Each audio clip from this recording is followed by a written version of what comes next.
السلام عليكم ورحمة الله وبركاته. اليوم حنعمل وصفة رمضانية مشهورة خاصة بشهر رمضان، وهي القطايف. حنعمل العجينة بالبيت وإن شاء الله حتكون عجينة مضمونة. أول شي عنا هنا كاسة سميد واحدة، كاستين من الطحين منخولين، عنا ملعقة صغيرة كربونات الصوديوم، ونص ملعقة صغيرة خميرة، وملعقتين سكر أو ملعقة ونص سكر كبيرة، وعندنا 3 ملاعق حليب بودرة. طبعا أنا عيرت المكونات كلهم بالكاس المعياري الموجود أمامكم. إذا مش موجود أو متوفر بالبيت ممكن كاس عادية أو فنجان شاي بتعايروا فيه كل المكونات. طبعا هنحط كل المكونات مع بعض لأنهم كلهم جافة، هنحطهم مرة واحدة فوق بعض. أهم شي يكون الطحين منخول. هنا عندنا سكر،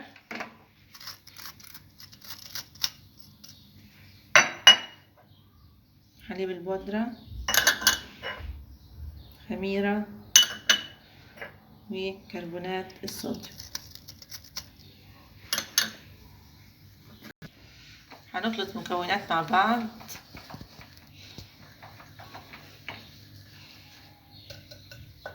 الآن هنضيف 3 كاسات من المي. طبعا حكينا هنعاير في نفس الكاس تبع الطحين والسميد.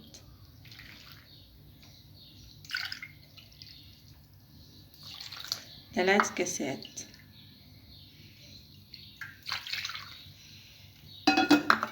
وهنخلطهم كويس. طبعا هنضلنا نخلط لحد ما نشوف انه ما في ولا تكتلات في العجينة. ممكن اذا متوفر الخلاط تضيفوا كل العجينة بالخلاط الكهربائي.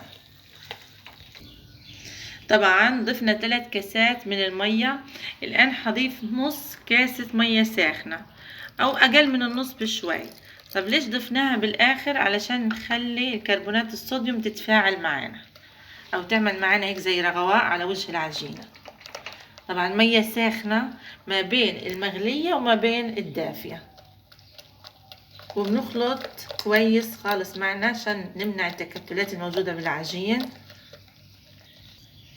طبعا قوام العجينة هيكون معانا بالشكل هذا سائل،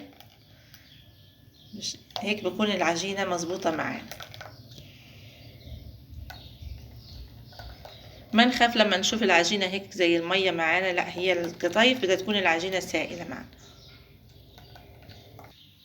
طبعا في مقلى ما بيلزق فيه العجينة او تيفال، اول شي حتكون النار عالية تحمى معانا الطوى، وبعد هيك هنوطي النار على الشعرة على اخر درجة عنا، وحنترك العجينة بالشكل هذا. هنضيفه في براد في غلاية ونديره بالشكل هذا حسب الحجم.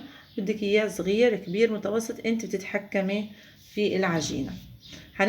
نتركه لحد ما يطلع معانا فقاعات على الوجه وينشف معانا.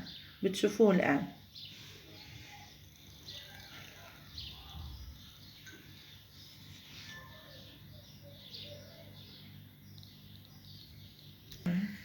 طبعا زي ما انتم ملاحظين الفقاعات بدأت تبين. لازم الوجه معانا ينشف، ما نلاحظ اي شيء موجود معانا بالعجينة.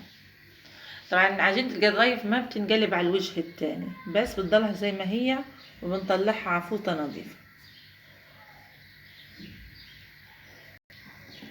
طبعا شايفين كيف ما راح نقلبها، هنطلعها على طول وهيك من خلف.